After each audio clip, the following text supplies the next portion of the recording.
while that's getting going, just to introduce myself, Brendan Murray, as John said, I'm with BCT Design.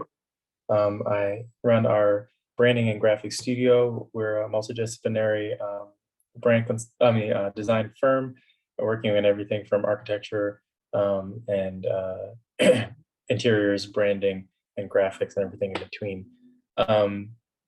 You can go ahead to the next slide. As we get into some of this content, as John said, this is kind of a general overview.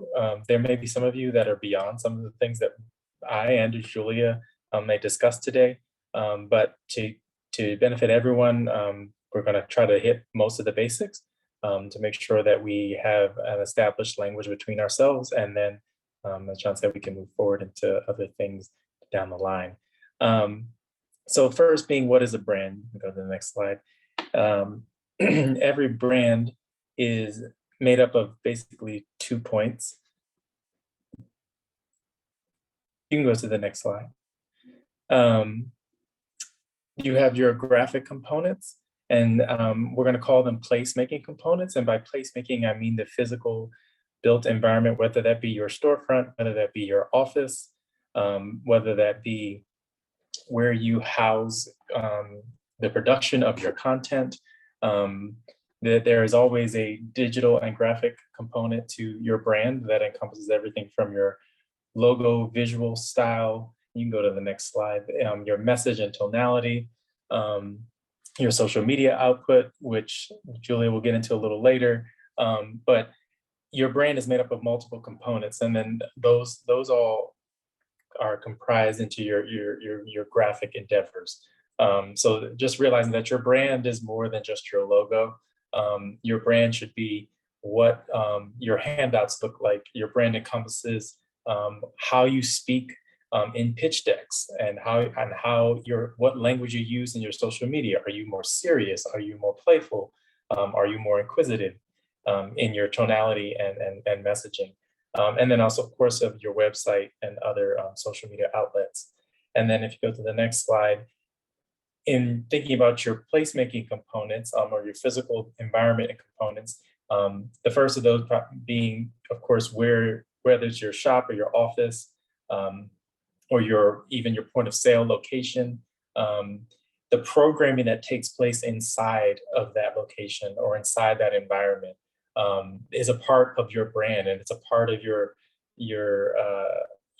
expression of yourself and your business that speaks to you. So, I mean, that's how someone crafts an image of you. It's not just the visual components that you create, but it's also about what you do in your mission. And then inside the actual built environment, you have at some locations, in some instances, you may have signage and other graphics that are expressed in a three-dimensional expression. And then also thinking about your printed collateral as also the physical environment, because it is a leave behind with someone. So keeping those two things in mind, that your brand is made up of multiple elements. There's not one thing alone is solely represents your brand. It's all these things together that create a complete brand image for you. You can go to the next slide. So before you can get to any of that, next slide, we have to clearly define your mission. What is its goal, and how do you plan to tackle it? So let me just give you an example here. Let's say someone's mission is raising home ownership percentage in Baltimore. Well, when you begin to think about that, there are multiple different ways you could go about that. You could be buying vacants and flipping them, selling them, or at market rate. You could be creating programs that assist those who don't have immediate access or to the traditional paths of home ownership. You could be developing an equitable rent to own formula or strategy. Or you could be creating alternate financial rating systems to allow those with credit barriers to enter into the home ownership sphere. So all four of those are going after raising home ownership in percentage in Baltimore, but they all are going after in different ways, with different processes, with different milestones involved in each of those goals. So getting very specific about what your mission is and how you plan to address it is really key before you can begin to get into how you begin to talk about it, how you begin to express it visually, how you begin to market it, and things of that nature. You can go to the next slide. So I'm going to walk you through, this is a recent project we worked on, and given that I do work in an architecture firm, a lot of our branding is around the built environment. So whether it's on the scale of a city, a town, a building, and whether that building be residential, commercial, or retail, we deal mainly with placemaking brands. But the principles apply across the board, no matter what you're branding. So this is a project we're working on in Cambridge Harbor. This is right along Route 50. You can go to the next slide. You're seeing the final brand, but I'm going to walk you through how we kind of got there. So the mission statement, CWDI stands for Cambridge Waterfront Development Incorporated. They were the client. They own the parcel of land that you see in the photo above, which is where the hospital used to reside. Another studio within our firm, our planning studio, has devised a master plan framework plan that they're going to redevelop at the waterfront. But our job in this was to create a brand for this place. So CWI's mission was to create an inviting, accessible, active, and enjoyable place to live, work, and play, and visit. They wanted to create a world-class waterfront. So that was their mission statement. You can go to the next slide. When it came to us, we have to begin to building guiding principles and a positioning statement based off of that mission statement. So they gave us their mission, and then we helped them devise principles that they can use to always check back to with every decision we have to make about the brand, every decision we make about programming, every decision we make about a future website, all has to harken back to these original principles that we developed. And those principles then in turn also helped us develop a positioning statement that speaks to how we talk about the brand, what type of language we use when we are expressing the brand. You can go to the next slide. So in this example, these were the guiding principles. Heritage, Cambridge is over almost 250 years old, and they have a lot of different stories to tell and unique stories to tell that most people aren't aware of. So we wanted to make sure that that was a part of this endeavor. Equity was a big part of this endeavor. Cambridge, for those that may not know, has a very tumultuous history in relation to race relations. So that was a very big component of this. Cambridge was the site of the Cambridge movement in the 60s. And if back in that day, I'll just say this as a little keynote, if back in the day, if Martin Luther King hadn't become who he was and women were put in the forefront just as much as men were in that day, you would have known who Gloria Richards is, and you would not have known who Martin Luther King was. Gloria Richards was going to push that forward and was actually going to create the first civil rights legislation before Martin Luther King. Preservation, the land that we sit on, there are living shorelines there. We wanted to preserve some of that in the plan, and that should also speak to how we talk about the land itself. Tradition, Cambridge has a series of traditions locally that they celebrate, and they traditionally took place on the land that we were going to be redeveloping. So we wanted to maintain that and acknowledge that in our stories and our messaging, and then also harmony between downtown and the waterfront. They have a burgeoning downtown, and we wanted to maintain that. So the position statement, we gave them a few options with that, and the one that we landed on was that you would be lured by the water and kept by our heritage. So that you're lured by the waterfront itself. Like everybody loves to be near the water, watch the water, be on the water, play in the water. But the thing that's going to keep you coming back is the wealth of heritage and history that this place has, and the programming that we can build around that. Below there, and I won't go into the fullness of that, but below there, we began to even give an inclination as to how we begin to speak and talk about this place. You can go to the next slide. So as we move forward, now that we have a positioning statement, we start breaking down even our positioning statement, lower by the word, kept by the heritage. So we start figuring out, how do we talk about water? We talk about the ephemeral idea of water itself, and the fact that it is the most omnipresent substance on earth, that it supports life, it supports enjoyment and things to do along the water. We also speak to the fact our specific waters, the Choptank River, which is the longest river system in Maryland. It also was the financial sustenance of Cambridge, and it is the reason why Cambridge exists at all. And then also the idea that you can do things on the water. You can swim in it, play in it, ride on it, and everything in between. So this all begins to, we cultivate this language. So when we get to the point where we have to put together marketing materials and we need to put together a copy for our website, we have a plethora of things to work with. You can go to the next slide. And then same thing for the heritage. We divided heritage into three parts, that there was an ecological heritage that this land has, that there was a maritime heritage, that this was a working harbor and a working port. It is the only other deep water port in Maryland other than the Baltimore Harbor. Cruise ships can pull up to this area. And then also that we want to tell an equitable heritage. We want to tell all the stories of all the peoples, whether they be indigenous peoples before colonization that occupied these lands, Harriet Tubman and her link to Dorchester County and the Underground Railroad that ran through this area, the Civil Rights Movement, and even stories up until today in more modern times. And speaking of the Chitlin Circuit and other things that took place in Cambridge. So we wanted to tell a full story beyond the narrative that has been pushed for a very long time. You can go to the next slide.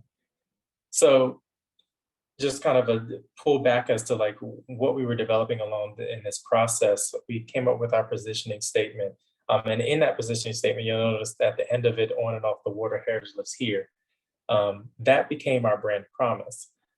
And I'll explain briefly the differences between a brand tagline and a brand promise. A brand tagline is always a phrase or basically if you shorten your positioning statement to the bare minimum, that typically is in relation to your brand tagline, and that is a public facing statement. Whereas a brand promise is typically an inward facing statement that speaks to your company's culture. It can speak to the way that the standard at which your company or business always needs to hit or meet. You may share it publicly, but it typically is an internal, basically a checklist for you that whatever we do on and off the water, heritage has to be a part of it, or heritage lives here. So it's a promise or a commitment to your audience about the experience they can expect from you.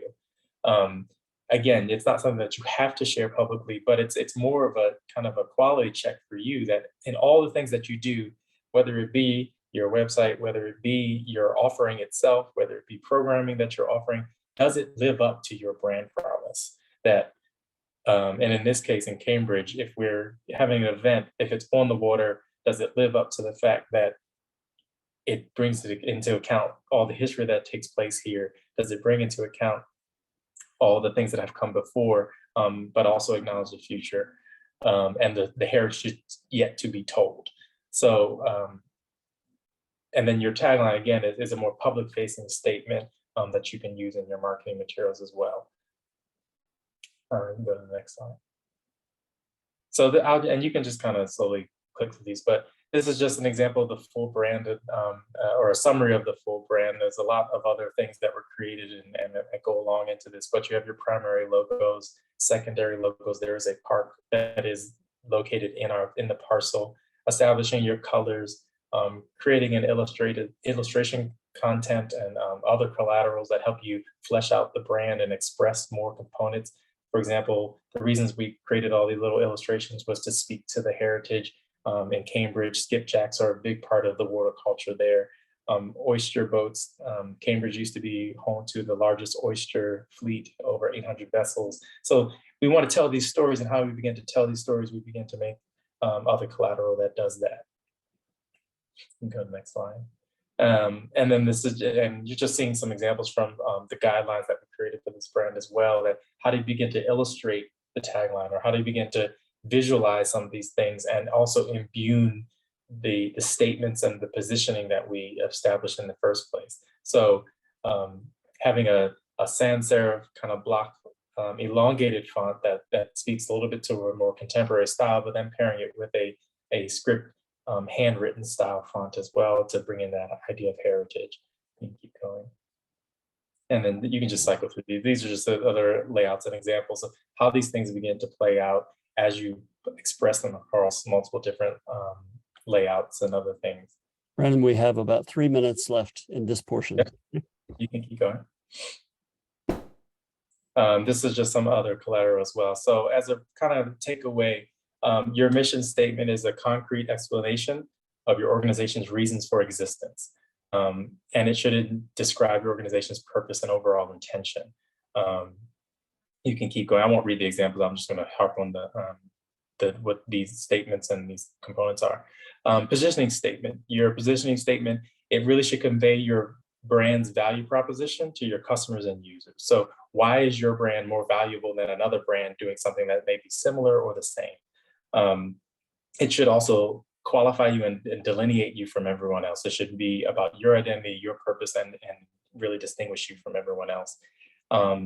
Your tagline, again, as I said before, is your eternal expression of your purpose in literally a phrase. It should articulate the differentiators that separate you from your competitors. And then the last, your brand promise, is what someone can expect when they interact with you in any regard. Again, as I said before, whether it be in your collaterals, in your websites, when someone actually interacts and transacts with you, that brand promise again can be shared publicly, but typically is an inward-facing statement that you and all of your employees or consultants or whoever is a part of your organization, they all live up to this bar. So your tagline is always an outward-facing statement, and your promise can be an outward-facing statement, but it typically is an inward-facing statement. And I think that's it for me. Thank you, Brennan. For everyone, I encourage you to put your questions to Brennan, marked for him specifically, in the chat so that we can see those and reference those. And Julia Philo, would you now lead us on in presenting about marketing? Yes, definitely. Can everyone hear me okay? Just give me a thumbs up if you're okay. Great. My name is Julia. I am the Associate Director of Digital Marketing at a local agency in Baltimore named Mission. We were founded in 2000, so we're about a 22-year-old agency and have about 35 people. And we offer all services ranging from building websites to full-blown campaigns. So at the agency, my team kind of leads any paid digital marketing efforts there. A client will come to us with a goal and say, I really want to accomplish this, and we'll build and execute a campaign from strategy all the way through to finishing. So today I wanted to kind of walk you through 3 main steps when you're approaching marketing. It'll focus a little more heavily on digital marketing, but there's certainly takeaways for all aspects here. So firstly, just to kind of make sure we're all starting off on a great foot, what is digital marketing? It is most easily defined as just reaching a consumer on any digital platform where they consume media. And why this is incredibly important is right now, about 85% of Americans are online on a daily basis, and 31% have self-reported that they are online almost constantly. I know when I look at my screen time, that certainly seems to be the case for myself, and I'm sure others feel the same as well. So not having a digital presence is certainly missing a big portion of consumers, because that's where we spend a lot of our time. A quick nod to what I'm calling offline marketing. You'll also hear this talked about as traditional marketing. And as you can see by the photo, this would be anything that's not digital, thinking about newspapers or print ads or billboards, things like that.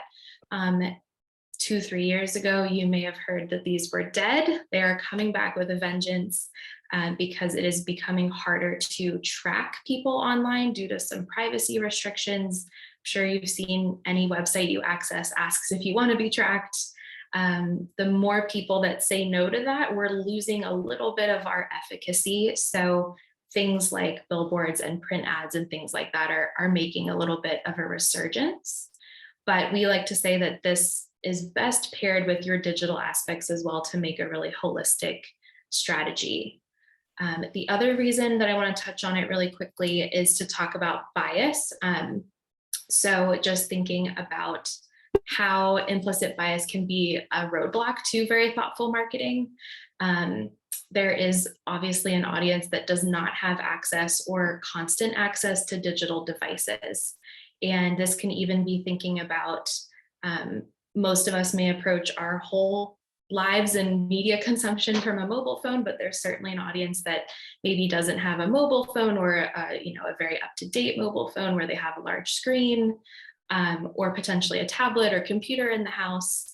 So considering all of your avenues is really important to combat this, and to think about things like when we work on campaigns in the city, particularly like public PSA campaigns, we always consider placements on public transportation or things like that that are being used by a large portion of the population.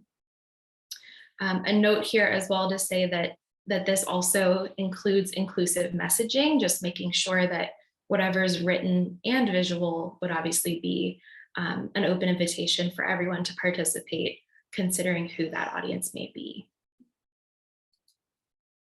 So rest of the presentation is kind of broken down into the 3 main steps that when you're first kind of approaching your marketing plan that you would take on. So step 1 is to find your audience, decide who it is that you're going to be talking to, and figure out how to get in front of them. So within this, there's kind of 2 main steps within your step 1. So step 1A is to think about, where is your audience now? So day 1, beginning today, how are people finding your brand, and what channels are they located on? Channel is just a fancy way to say, avenue of digital marketing. So is it social media? Is it email marketing? Are there paid campaigns? Is it your search engine optimization and your website? Or is it really right now based in word of mouth and networking? So kind of getting a feeling for where your audience that you currently have is. Step 1B is to decide who they are. So we kind of have identified the channels that they're on, but that doesn't always tell you the exact picture of who that audience is. So here, I think some key things, you'll probably get sick of the word data by the end of my portion, but always to reinforce any assumption that you have in data. I think we all know the phrase about what assuming something does. And now that data is available for everything, that's really important. So definitely work with your gut, have an assumption about who your audience might be, but back that up as much as you can with data that you can point to. So I'll get into this, but thinking through what information is available to you to help you define your audience. When we're thinking of a marketing audience, some key factors would be the geography. So where physically are they located? And this could even differ from where they live and where they work. Demographic information, age, gender, things like that. And then what we call psychographic factors, which is really defined as interests. So what are they researching online? What do they look at? If you had your kind of piece of paper in front of you that defined you, what things would be on there. And another important note here is to revisit this frequently to understand how your audience changes. So as your companies grow, as your brands are growing, you're going to have people filter in and out, and this may kind of change the profile of your audience. So where can you find this information? The good news is data is everywhere, and any channel that you have will provide this back to you when you're using any sort of business tool. Facebook, YouTube, Pinterest, any of those where you're signing up with a business profile. This example is from Instagram. You'll be able to have that data reported back to you. So a very quick example here in this kind of free reporting that they give back to businesses, we can understand cities where our audience might be, the top age ranges, genders, things like that. Do take this with a grain of salt, because this is reported on based on how people create their profiles on these platforms. So I know I sometimes lie about my age when I'm signing up for things. I don't have time to scroll through the wheel of 100 years back to my exact birthday. So we're not going to get this data with 100% certainty, but it is a pretty good, overall snapshot when you're starting to understand who is your current audience on these platforms. The other side of this is your website. If you don't have a website, it will 100% be your brand's most valuable marketing tool. And there is a free software that you can put onto websites called Google Analytics, and this data is reported here as well. So looking at both provides a more holistic picture. You can look on Facebook, on Instagram, at what is being reported there, and then marry it back with the data about your website to understand the same factors: age, gender, locations, a little bit of interest targeting as well, of people who are currently visiting you. The other thing to think about here is, who do you want your audience to be? So sometimes when you're looking at those factors for who your current audience is, you might identify a gap, a missing target. And I like to say, think about your brand as like a dining room table. Who are you hoping will sit down and join you at that table?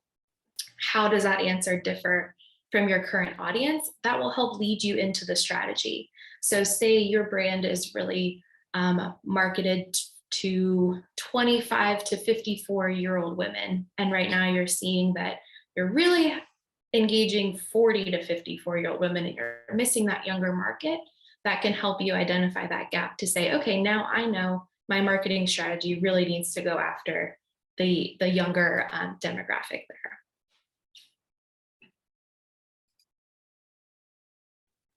A note here about quantity versus quality. So I know, according to the survey that a lot of you all took and what we've been talking about so far, social media is very present in your minds. And I would say here, especially as, you know, potentially you're just launching a business or really getting off the ground, or it's your first foray into marketing, my recommendation is to be as omnipresent as your time and effort will allow. I would recommend choosing 1 or 2 platforms where you can do something really well there versus trying to be on 6 or 7 and not feeling like you can devote enough time. You'll be able to grow eventually, but, and we'll talk about this next, identifying where the 1 or 2 best places for you to be and start will be, I think is a better strategy than trying to stretch yourself too thin. And here as well, thinking about your website, that is a lot of effort to set up, but once they are up and running, it is typically more self-sufficient than something like a social media channel. So putting effort there in the beginning of any, you know, intros to marketing, I think is a great option. Get that up and running, give a place for people to go learn more about you and to point them back to, and let that do some of the effort and the talking for you. So we've done a little intro on defining and finding our audience. Now we move into, how do you craft your marketing strategy? Your strategy is really just your plan. What do you want to do? So in my line of work, when we're thinking about a page strategy, we identify, you know, maybe a couple throughout the year that we're working on. I'd advise the same thing. Start thinking about what you want to happen in the next quarter, in the next year. What is your 5-year plan? You may have very different strategies for those different time periods. All of those, though, the first step is to define your goal. And your marketing effort or your marketing goal might look very different for those very different time periods. So some examples are, maybe you just want to grow your Instagram followers, define a number there and pick something that seems, you know, reachable with a little effort. Maybe you just overall want to improve your website engagement, or maybe you, like we mentioned before, are trying to break into a different demographic market. But writing that down, being really specific about what that goal is, helps you then choose how you're going to make those efforts point back to the goal. There should always be kind of like a North Star that you're able to get back to say, this is why I'm doing this, or this is what the media or the message or whatever should point back to. Second piece here with your strategy is thinking about meeting your audience where they already are. So that's why we start with defining who they are and then move into understanding where are they already consuming media. Let's take some of the work out of trying to feel like we need to be everywhere and focus on the places where we know our audience already lives. So this looks like choosing channels where that audience is already spending a lot of time daily. I'm going to run through some slides next. Here, you'll get this presentation after, so I wanted to include a lot of data. I'm not going to sit through them all. These are all the most up-to-date numbers I could find. One thing with digital marketing is everything changes. It feels like every day, but I would say maybe once every 6 months is a good time to sit back and look at this data and see how it's shifted. So here I have just a chart of some typical marketing channels and their current monthly active users in millions. I think this is probably already out of date, just what I know about TikTok and how much that's exploded, but you can kind of see here, Facebook, YouTube, Instagram, TikTok are really the more prevalent social media channels. We have Snapchat, Pinterest, Twitter, and Reddit here as well that are still in play. One that's missing, and that might be a great channel for you, is LinkedIn. That still has a very active user base as well. It just wasn't included in the data set that I was working off of here. So that's the first step, is deciding what channels do I want to be on, what makes the most sense for me. But you do have to come back and marry that with your audience. So what you'll see in the next slides is within each of those channels, who's actually on there daily. We have a gender slide, men versus women. So you could start to think about, okay, I really want to reach men, then YouTube might be a much more effective channel than Facebook, even though it seems like Facebook might be a better place. We can't let our own bias actually affect that. We have to kind of marry that back with the data of who is there. Julia, we have about 3 more minutes for this part. Okay. Okay. Perfect. So we have slides in here for the same thing for age, race, annual household income, and education, just so you can come back to these later and decide, once you know those factors about who you're trying to reach, what channels might make the most sense for you to be on. And environment. So rural, suburban, or urban. Another thing to consider when you're crafting your strategy is considering both paid and organic. Organic just means anything you're posting kind of as a normal user. Paid is as soon as you put some money to it to reach an additional audience. And I did want to mention that because there's a program through Google called Google Grants, and they actually offer up to $10,000 a month in free search advertising. So won't be helpful on social media, but Google search, there are ads that appear as the top results when you do a search on Google. And for nonprofits specifically, there are a few eligibility requirements. But you could certainly check into this as kind of your first test into some paid advertising. It's a grant and it's free from Google, so something good to check out.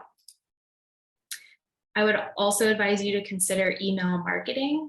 It's an incredibly important channel. Here, the best thing to do when you're setting up your website is think about the data that you're capturing. So making sure you're including an email sign up on your website so that you can start building that list kind of in the background and gathering people that you can email to later.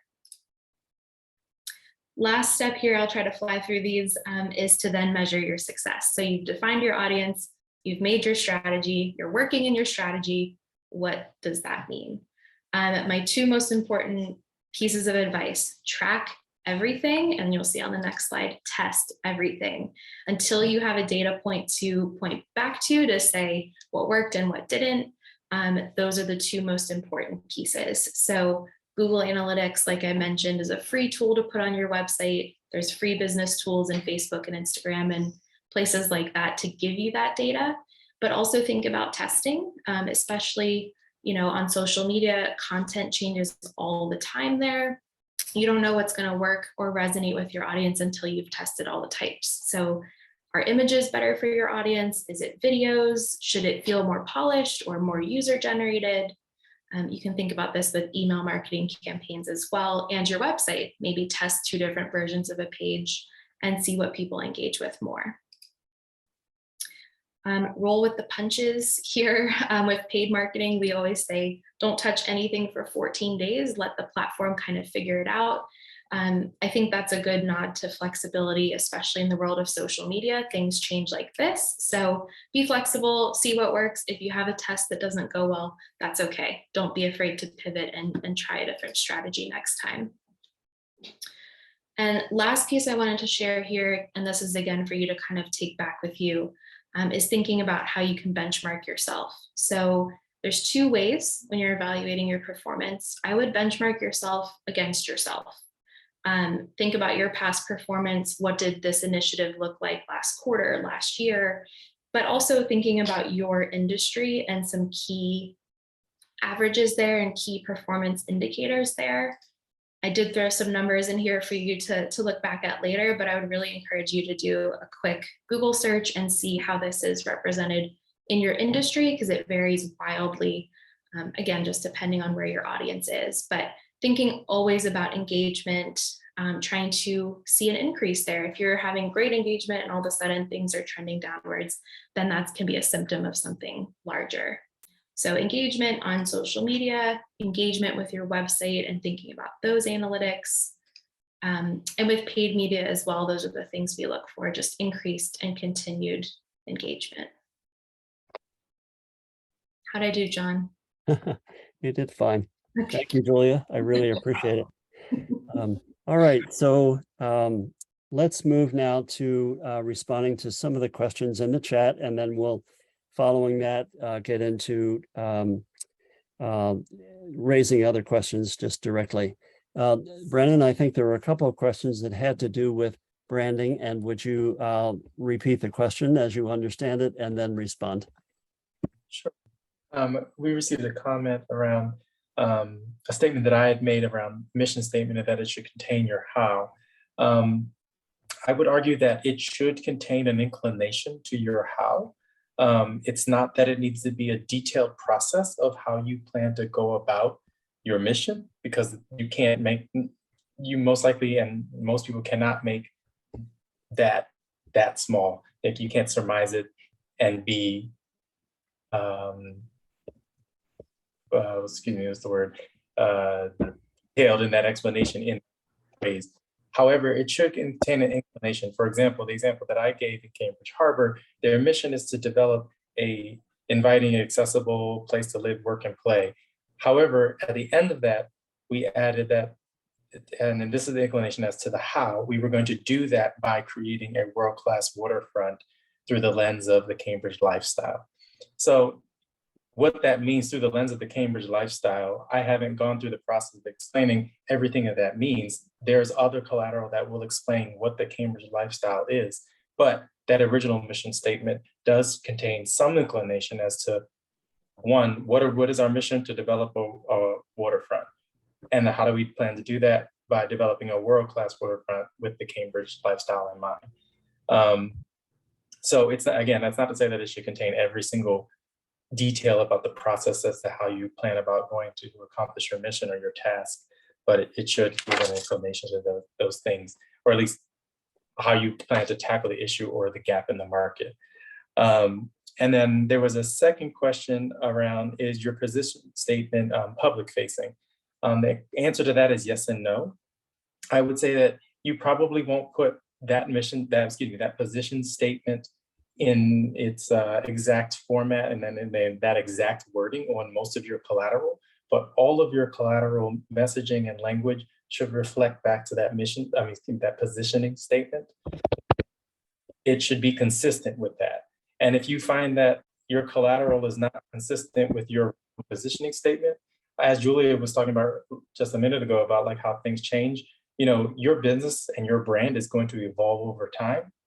Your positioning statement may change. You're going to reach certain benchmarks in your business, and it's like, well, my goal is no longer maintain or retain new folks or new faces or whatever it may be around your business or your goal, but your positioning statement may change because your goals change. So it's not, I wouldn't go about changing that, you know, every year. I mean, you need to give yourself some time to actually see your goals through, but I would say that realize that your brand does evolve and it may change. But to the original question of, is that positioning statement public facing? No, as in you may not put that exact statement out on a website. You could if you want, but all the language that you create should fall back to that positioning statement or be checked by that positioning statement. And Brennan, there's a question about, just to be on the same page, what do you mean by benchmark?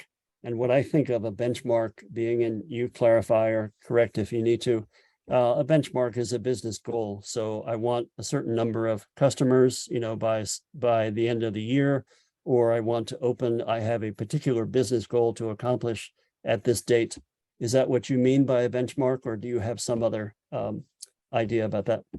I would imagine that I wouldn't say in that example, I wouldn't say that your positioning statement should relate to the benchmark of having a certain amount of customers or a certain amount of by a certain point. I think that's a business goal, but in relation to your brand, and I think we have to begin to think about these things that, as Julia and I are talking about, these are in relation to your brand, and then Julia is talking about how you market that brand.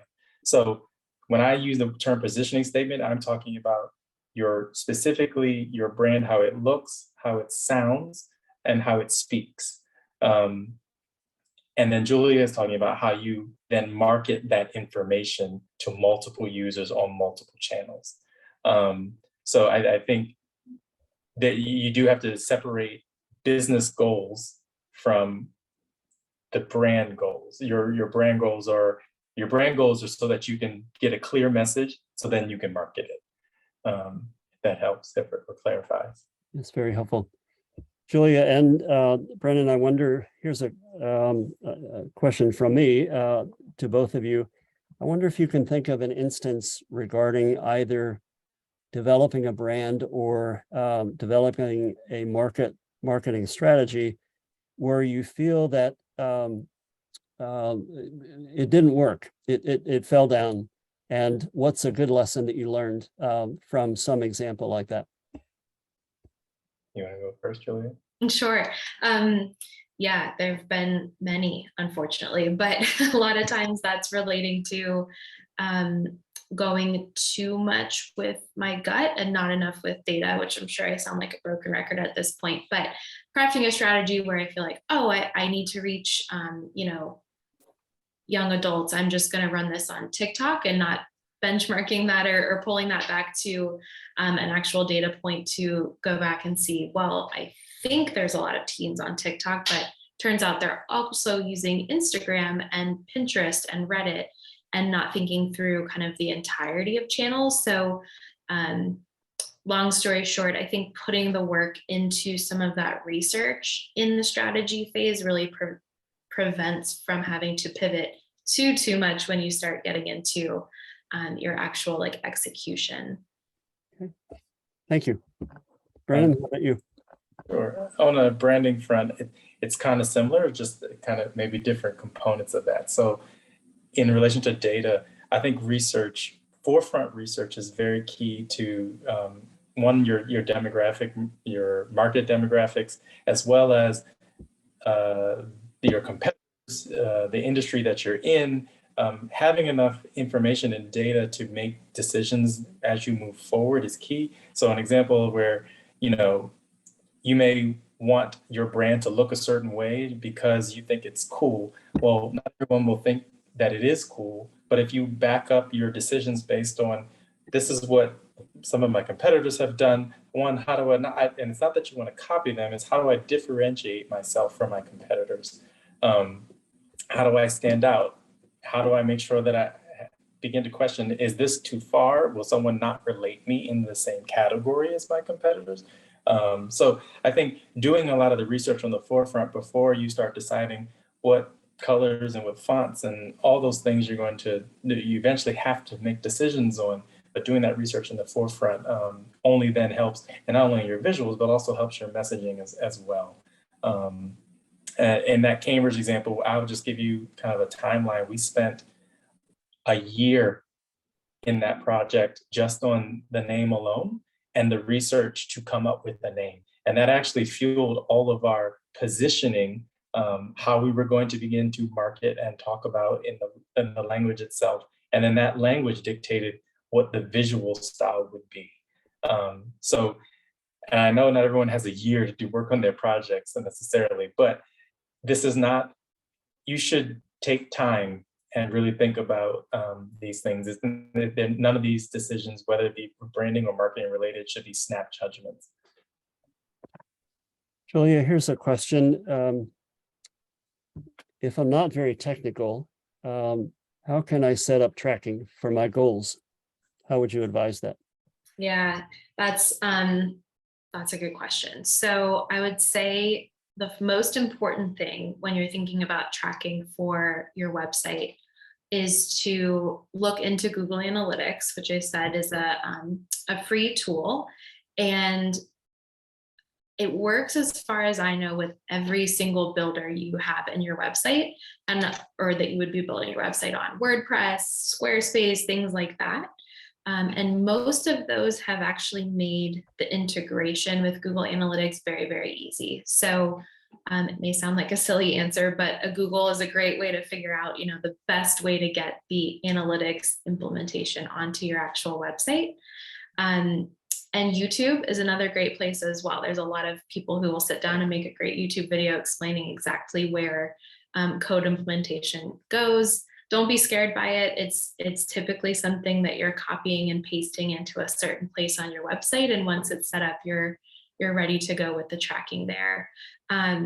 Some of the data it gives you is incredibly helpful. So it can tell you things like what pages are people looking at on your website, and it tells you how long they're spending on those pages, or draws you a path of they looked at your homepage and then they went to your services and then looked at a product, or they went to your homepage, then a contact page, and then they left. And some things like that might be a signal to you to think, well, that's not maybe the path I want them to take. And it can help you identify places where people might be getting stuck or frustrated, or there's not the content that they're looking for. So yes, I would say that is like the best kind of free tool to go ahead and spend the time implementing, to give you that data now that you can build kind of that a historical bank of all of that data to make decisions based on in the future. There's also, I guess, to more directly answer the question, there's websites where you can find like very quick freelance help to do some simple things like that. If it's really something that's a technical barrier that you're not able to figure out through Googling or YouTube, there's places where you can hire like a very quick hour or two of freelance work for someone to put some tracking and things like that across the website. Julia, what about at a more basic level, whether or not it includes digital marketing? How would you describe a good pathway to identifying a market? Like, who is my market and who am I trying to reach? Yeah, I think it depends if you have any of that information already available to you or not. So if you're starting out and you haven't created any of your website or social media channels or things like that, you may actually just want to do some pretty deep dive into research of people that are already interacting with your brand. Like potentially you can find them on LinkedIn or something like that, and start to think about the attributes that they have that might make similar people a good connection for you to your brand. As soon as you get some channels and some data up and running, it'll be a lot easier to identify patterns and trends in who they are in terms of their age or where they live or what factors they're interested in that also connects them to you. But say you have 10 diehard followers and it's not your friends and family, like I think even going on to any information you could find about them on the internet and figuring out what do they do for a living or why are they interested in my service or my business is a good start. Great. Brennan, a question for you. Why should I have a brand tagline versus a brand promise, or do I need both? Oh, sorry. So as I said before, your brand tagline is a quick way for you to express a portion of your positioning statement publicly. Your brand promise is something that is more of a qualitative check for you and your business and all those who are involved with your business to meet a certain standard in relation to your brand's interactions with outside consultants, outside partners, or customers. So your brand tagline is a public-facing marketing tool. Your brand promise is typically an internal qualitative check or qualitative tool for you and your internal partners. Your brand promise can be public-facing, But again, if you put your brand promise out there public facing, then you better make sure you meet it, because then people lose faith in your brand. So it can be out there, but it's usually an internal statement that you use just to make sure that everything that I do, whether it's when I'm setting up, when my website is up, when someone comes on my website, this is how they experience my brand, and this is what they feel when they interact with my brand, or this is what they think when they interact with my brand. Okay, very good. Why don't we move to give everyone a chance to ask your questions directly. Just to remind you of the suggestions I made to you about that, could you please keep your questions to no more than a minute? Okay, being mindful of the time. And what we're really after here are questions that you think might be helpful to everyone. So would you use the chat use the hand function in the Zoom, and we'll call on you as you have a question.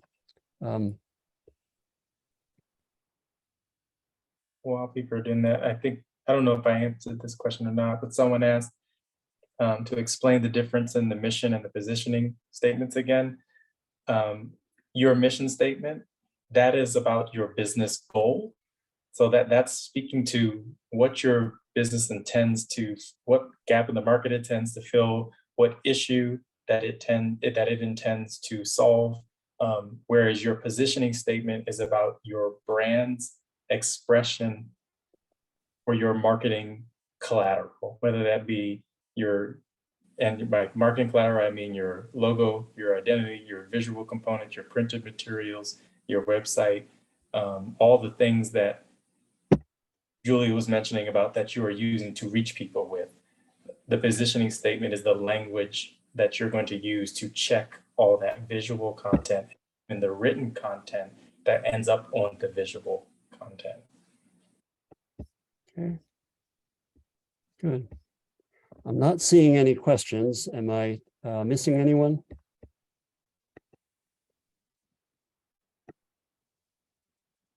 Okay. Feel free also to put them in the chat. Marita Goodman, I see that you have a question. Go ahead. Yes, I'm sorry. I did put it in the chat, but I might have missed it. I just wanted to know, would we be able to have access to the presentations that the presenters gave? Because it was kind of hard to listen and write at the same time.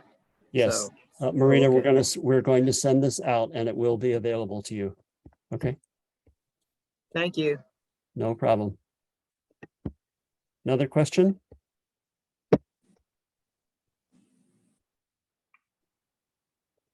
Okay. Calling once. I think Crystal does. Crystal, Yeah. go ahead. This is for Julia, actually. Julia, so I won't be too obsessive. Maybe I will be, I'm not sure. But how often should we check our tracking through whether it's Google Analytics or wherever it is we track? Yeah, I think kind of similar to thinking about what social media is to be on, I would do it as often as you're able. That doesn't stretch you too thin. So maybe once every 2 weeks is a good place to start to think about, okay, over the last 14 days, have I seen trends? I think if you're checking it every day, it's really hard to decide what's happening and if you're, making positive increases or you need to change and evaluate. And I would say maybe going 3 months, you might miss a pivotal point where you saw a decrease and wanted to change something out. So I would go about every 2 weeks and really look for trends in your engagement. So are people still staying as engaged as they were the last 2 weeks? Are you seeing any increases? Sometimes stagnant is okay. It's really the decreases that we look out for.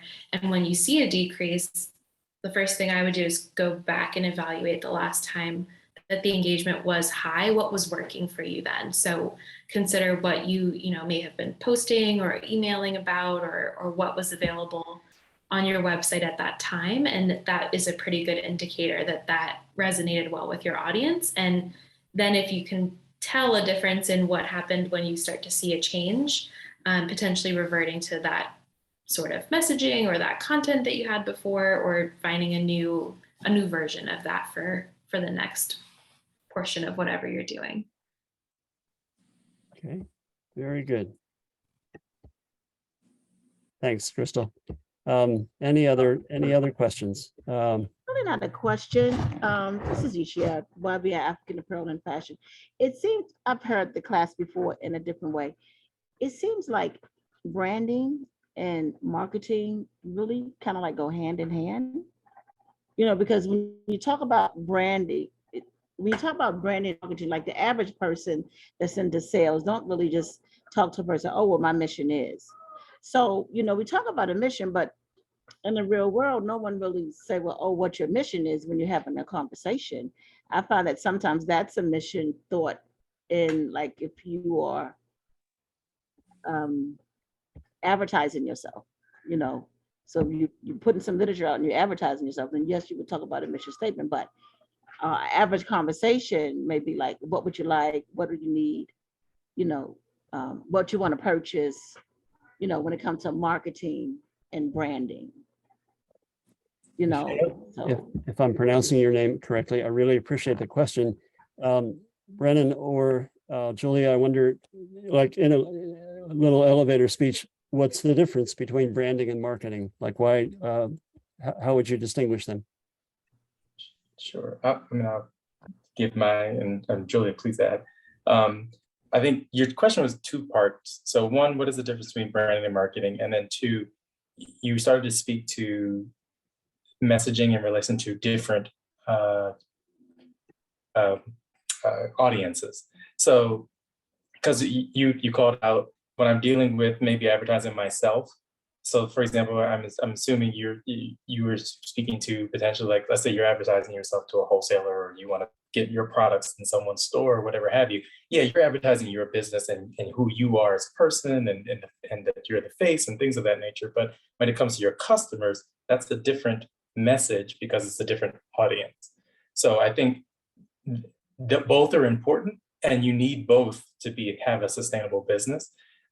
Then to your first part of your question around the differences between, and Julia can speak to more to audiences than I can.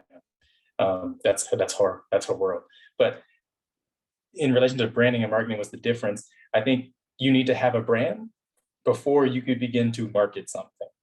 So you do need a logo. You do need how you're going to talk about your products. You do, for example, I'm going to make a very basic example. If I sell candles and all of my candles are herbally focused, rather than, let's say, focused around like smelling like marshmallows and Christmas time ginger cookies, like I'm going to talk about my products.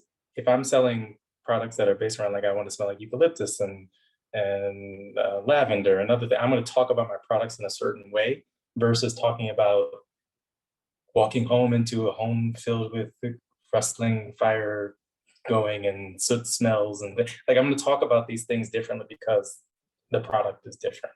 So that's where there's all this positioning statement and all that language, the marketing language that you're establishing comes into play.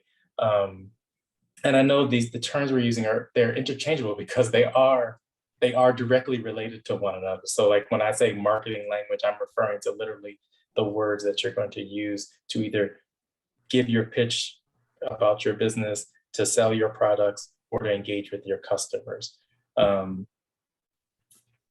So yeah, I'll stop there. I'll let Julia jump in on some of these things as well. Yeah, I think, and that was even a consideration as to how we structured the presentation, is it goes in the flow of a normal business creation process, that you have to have the branded elements from not as basic as your logo, but visuals, messaging, all of that before you can start marketing.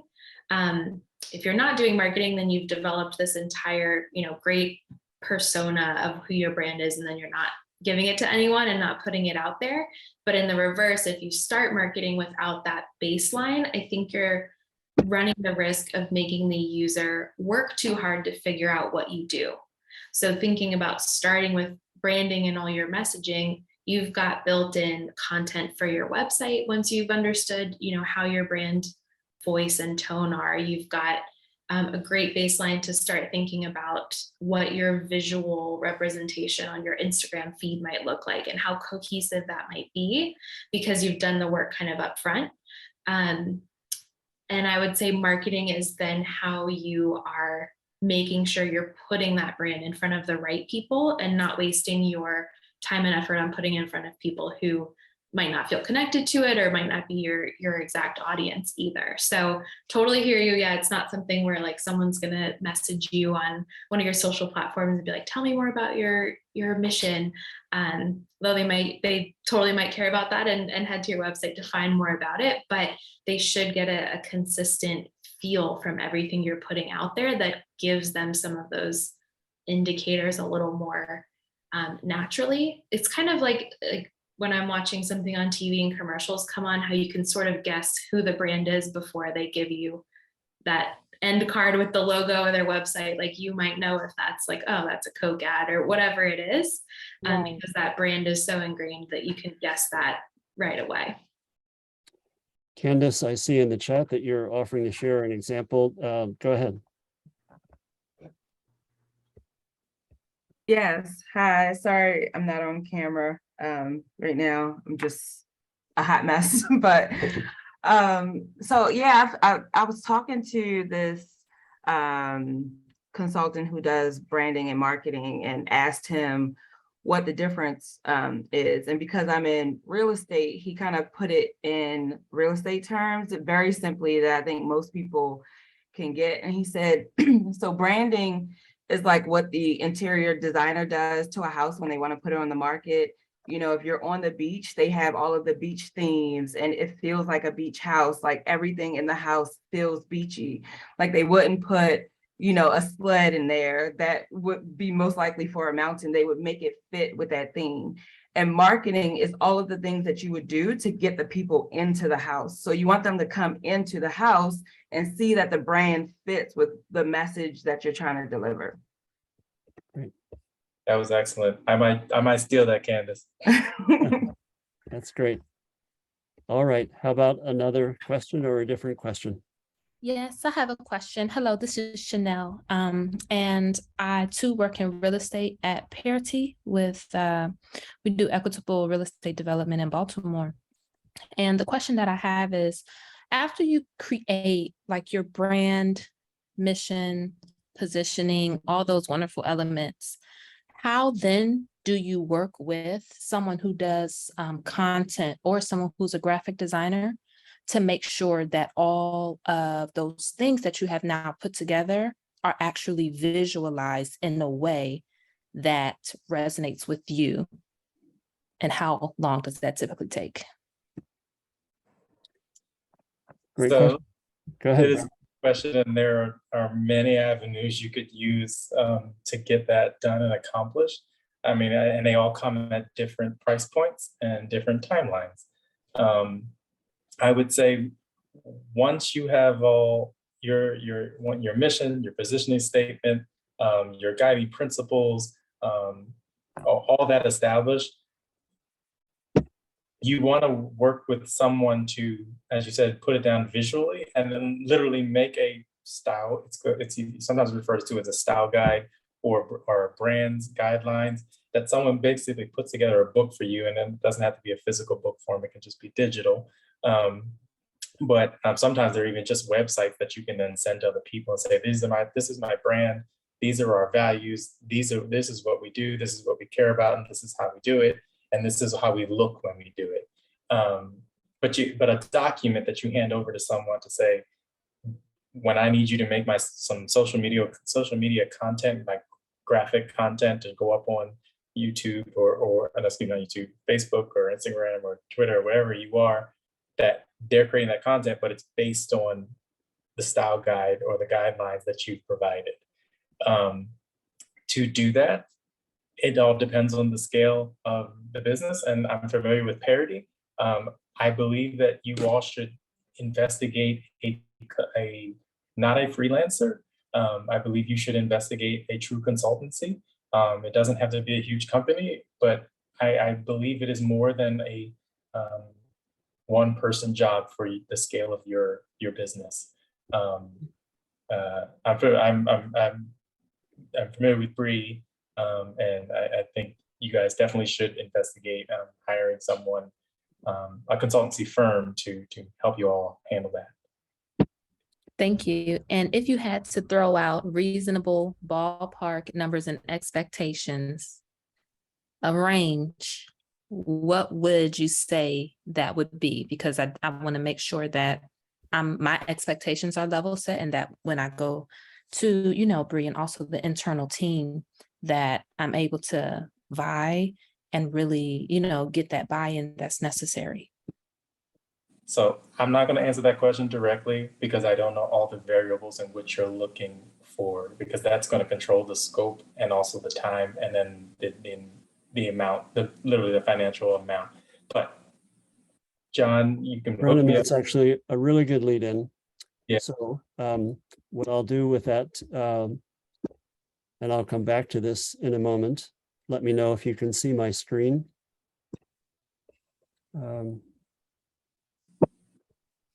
Almost. And Chanel, I don't want to give you the wrong number because I don't know the full scale of the. Thank you. Okay. Are you able to see the Word document that I put up on the screen? Good. Yes, So, thank you. we'll come back to this, but here are some next steps to this whole conversation. One is, would any of you like an individualized marketing check-in? If you do, email me and request that. And what we have in mind is to offer brief consultations that can be one-on-one or maybe in small group. And what I'd like you to do is to email me and request that, and also indicate what topic you are trying to address in that marketing check-in. Okay. A second, and again, I'm not closing us out here. I just want to give you the next step so that we have it. And I'll come back to this again when we really are closing out. There's an upcoming workshop on Saturday, October the 15th, on implicit bias and cultural competency. That is an in-person event, and look for more information coming about that. And that is also an event for both entrepreneurs and for mentors.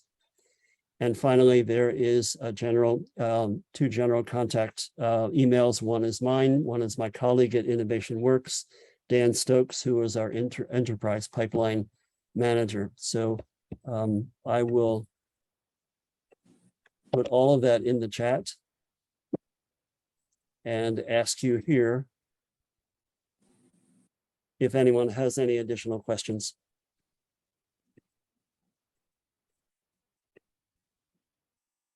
Okay. Hi, this is Maisha with Breathe for Short. Can I just make a brief comment? Go right ahead, Maisha. Thank you so much for the presentation. I think my situation is a little atypical because I haven't done a lot of marketing and branding, but I've worked on some things. And what I have done has attracted people who have called me to inquire about the social impact that I've had. It was funny because it's normally it normally is in the middle of a business workday, and I'm shocked that the conversation goes into that direction, and I have to kind of say, you know, can we reschedule or waiting on customers? But these are people who are interested in the service, but they're calling to inquire about the social impact that they read and how, you know, how the business, and they were intrigued by the mission statement. So I just wanted to say that I've gotten a lot of feedback from the mission statement that I created. Thank you very much, Innovation Works. Sure. And Maisha, I would say that is something, that's a story that might be true for many of our entrepreneurs, that the social impact portion of the entrepreneur's efforts and of their entity's operation is, you know, quite compelling, and is a reason to attract a vehicle to attract people to you. So I don't think you're alone about that.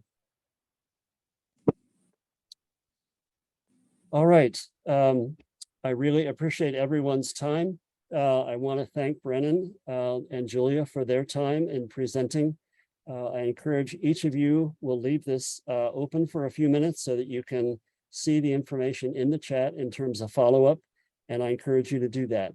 If you have other specific questions that you would like us to be aware of, again, feel free to use the chat. But we'll close this out, and thanks to all. I really appreciate your time. Take care.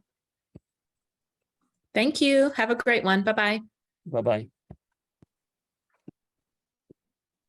Thank you. Bye. Thank you. Appreciate it. Very welcome. Thank you.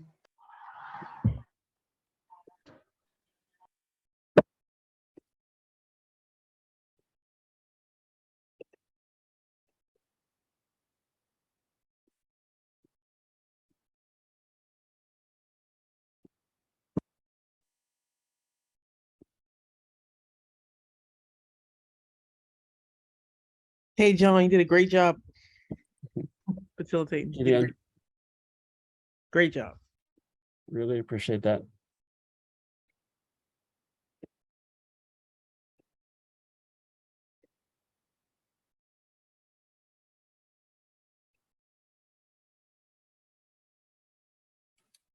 Thank you very much. You're welcome. Thank you.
I think that, oh, I think so. What do you think, guys? Oh, we're still recording, but I think it went well. Okay. it does- Let's see. It's probably my job to stop that, huh? I'm not seeing it on my end. Um,